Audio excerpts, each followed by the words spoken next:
আজকে তোমাদের সাথে শেয়ার করব দুর্দান্ত স্বাদের ভীষণ লোভনীয় ঢ্যাঁড়সের একটা রেসিপি, যেটা খেতে ভীষণ টেস্টি হয়। বন্ধুরা, তোমরা ভাত, রুটি, পরোটা সব কিছুর সাথেই খেতে পারবে। দেখতে থাকো আমার আজকের এই ঢ্যাঁড়সের রেসিপি। আশা করছি তোমাদের ভীষণ ভালো লাগবে। বাই দ্য ওয়ে, আমি শম্পার ইউটিউব চ্যানেলে তোমাদের সবাইকে ওয়েলকাম। এই ঢ্যাঁড়সের রেসিপিটা করার জন্য আমি এখানে 300 গ্রাম ঢ্যাঁড়স নিয়েছি।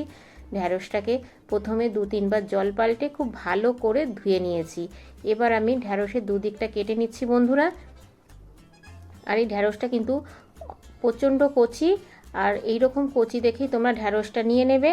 আর যদি এর থেকে বড় হয় ঢ্যাঁড়সটা তোমরা দুভাগ করেও নিতে পারো। আর তবে আমি ঢ্যাঁড়সটা কিন্তু গোটাই রাখলাম। সমস্ত ঢ্যাঁড়সটা কিন্তু আমার কাটা হয়ে গেছে। এবার আমি এই ঢ্যাঁড়সের মধ্যেই দিয়ে দেব পরিমাণ মতো লবণ। দিয়ে দিচ্ছি 1 চামচ হলুদ গুঁড়ো, 1 চামচ লঙ্কার গুঁড়ো, আর দিচ্ছি 2 চামচ বেসন।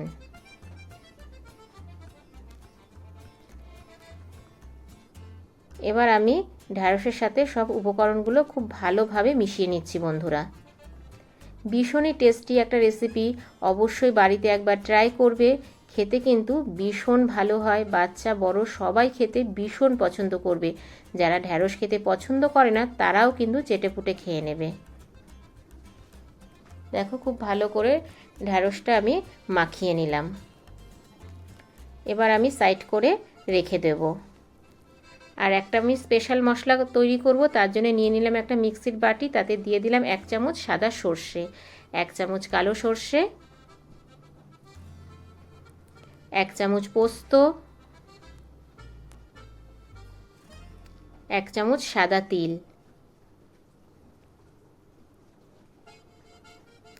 আর দিচ্ছি কয়েকটা ভাজা চিনেবাদাম।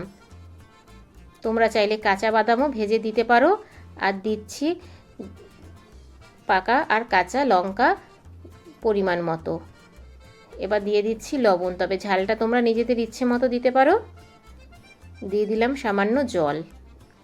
এবার আমি খুব ভালো করে পেস্ট করে নেব। লবণটা দিয়েছি যেহেতু এখানে সর্ষে দিয়েছি আমি। পেস্ট করে ফিরে আসলাম। এই দেখো বন্ধুরা, এরকম স্মুথ একটা পেস্ট করে নিতে হবে। তবে এই পেস্টটা কিন্তু ভীষণই স্পেশাল, অবশ্যই এই পেস্টটা তোমরা রান্নার আগে করে নেবে। এবার আমি গ্যাসে কড়াই বসিয়ে দিয়েছি। কড়াইতে দিয়ে দিচ্ছি পরিমাণ মতো সাদা তেল। এই রেসিপিটা করতে কিন্তু বেশি তেল লাগে না বন্ধুরা। তেলটাকে খুব ভালো করে আমি গরম করে নিচ্ছি। তেলটা গরম হয়ে গেছে। এবার আমি ঢ্যাঁড়সগুলো দিয়ে দিচ্ছি।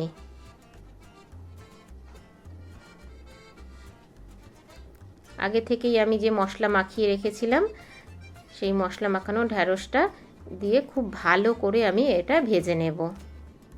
তবে এটা ভাজতে কিন্তু বেশি সময় লাগবে না বন্ধুরা। উল্টে পাল্টে 5 মিনিটের মধ্যেই ভাজা হয়ে যাবে।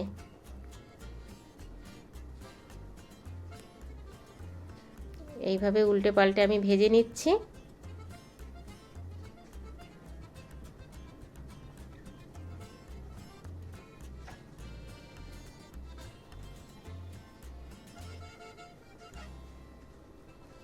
দেখো, ঢ্যাঁড়সটা কিন্তু আমার ভাজা হয়ে এসেছে।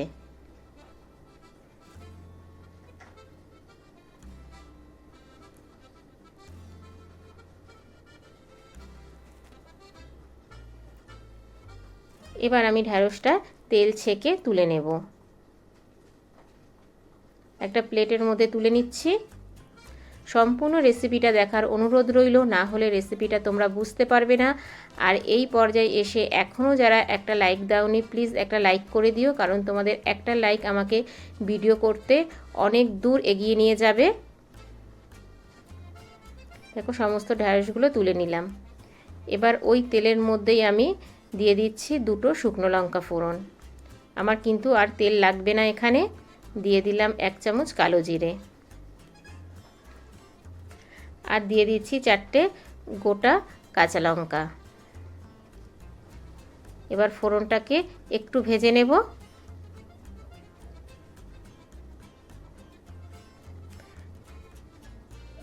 ফোড়নটা যখন একটু ভাজা ভাজা হয়ে আসবে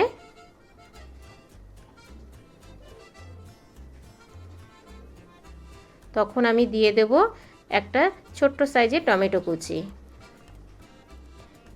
দিয়ে দিলাম পরিমাণ মতো লবণ। টমেটোটা দেওয়ার পরে লবণটা দিলে পরে টমেটোটা খুব তাড়াতাড়ি কিন্তু নরম হয়ে যাবে বন্ধুরা। এইভাবেই আমি 1 মিনিট একটু ভেজে নেব, ভেজে টমেটোটাকে একদম নরম করে নেব। তা দেখো বন্ধুরা 1 মিনিটের মধ্যেই কত সুন্দর টমেটোটা কিন্তু একদম নরম হয়ে গেছে আর টমেটোর কাঁচা গন্ধটাও চলে গেছে। এবার যে আমি পেস্টটা করে রেখেছিলাম মশলা সেটা দিয়ে দিলাম। এবার আমি মিক্সির বাটিটা ধুয়ে একটু জল দিয়ে দিলাম। এবার আমি মশলাটাকে খুব ভালো করে কষিয়ে নেব।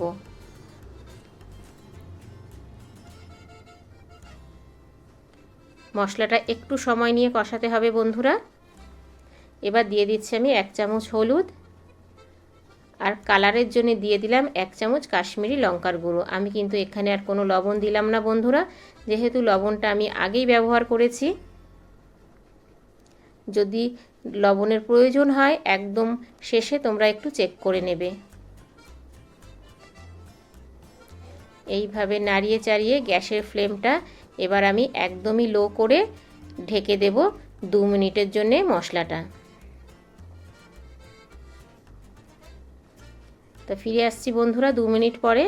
দেখো 2 মিনিট পরে কিন্তু মশলা থেকে খুব সুন্দর তেল ছেড়ে গেছে আর মশলার কালারটাও কত সুন্দর হয়েছে, খুব লোভনীয় লাগছে। এবার আমি ভেজে রাখা ঢ্যাঁড়সটা দিয়ে দিলাম মশলার মধ্যে। এবার ঢ্যাঁড়সটা মশলার সাথে আমি 1 মিনিট ভালো করে কষিয়ে নেব। মশলা যত ভালো করে কষাবে রান্নায় কিন্তু তত বেশি টেস্ট আসবে বন্ধুরা।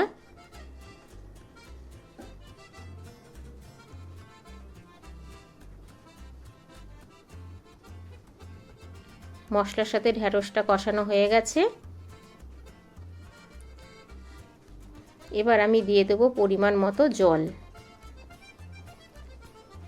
জলটা দিয়ে খুব ভালো করে আমি আবারও নাড়িয়ে চাড়িয়ে দিচ্ছি।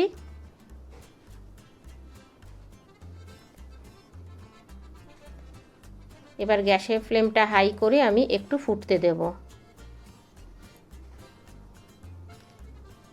ঝোলটা ফোটা পর্যন্ত অপেক্ষা করব। তো বন্ধুরা ঝোলটা কিন্তু দেখো খুব ভালোভাবে ফুটে গেছে। যখন এইরকম ভাবে ঝোলটা ফুটে যাবে তখন গ্যাসের ফ্লেমটা একদম কমিয়ে আমি ঢেকে দেব আবারও 2 মিনিটের জন্য। ফিরে আসছি বন্ধুরা 2 মিনিট পরে। দেখো ঝোলটা কিন্তু অনেকটাই টেনে গেছে আর দেখো কতটা লোভনীয় লাগছে দেখতে। ভীষণ টেস্টি একটা ঢ্যাঁড়সের রেসিপি আজকে তোমাদের সাথে শেয়ার করলাম, খুবই সহজ পদ্ধতিতে, যেটা তোমরা ভাত রুটি পরোটা সব কিছুর সাথেই খেতে পারবে। এবার স্বাদ ব্যালেন্স করার জন্য দিয়ে দিলাম 1/2 চামচ চিনি আর দিয়ে দিলাম 1/2 চামচ গরম মশলার গুঁড়ো। এবার ভালো করে আমি আবারও একটু মিশিয়ে নেব। গরম মশলার গুঁড়োটা দিলে খুব সুন্দর একটা সেন্ট আসে বন্ধুরা।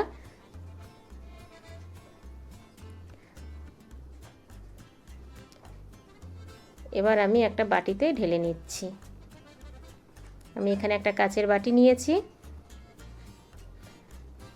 কতটা লোভনীয় লাগছে দেখতে বন্ধুরা। দেখতে যতটা লোভনীয় লাগছে খেতে কিন্তু তার থেকেও বেশি টেস্টি হয়েছে। অবশ্যই বাড়িতে একবার ট্রাই করবে। তা বন্ধুরা কেমন লাগলো আমার আজকের এই ঢ্যাঁড়সের রেসিপি ছোট্ট একটা মিষ্টি কমেন্ট করে জানিও, কারণ তোমাদের ছোট্ট ছোট্ট কমেন্টস আমাকে ভিডিও করতে অনেক বেশি উৎসাহ দেয়। বাই দ্য ওয়ে এতক্ষণ দেখছিলে সম্পার ইউটিউব চ্যানেল। আবার দেখা হচ্ছে তোমাদের সাথে নেক্সট কোনো নতুন রেসিপিতে। ততক্ষণের জন্য টাটা বাই বাই। সবাই ভালো থেকো সুস্থ থেকো আর আমার চ্যানেলে কেউ যদি নতুন ভিজিট করে থাকো আমার চ্যানেলটাকে সাবস্ক্রাইব করে পাশে থাকার বেল আইকনটা অল করে দিও। যখনই আমি নিত্য নতুন ভিডিও আপলোড দেবো তোমাদের কাছে পৌঁছে যাবে।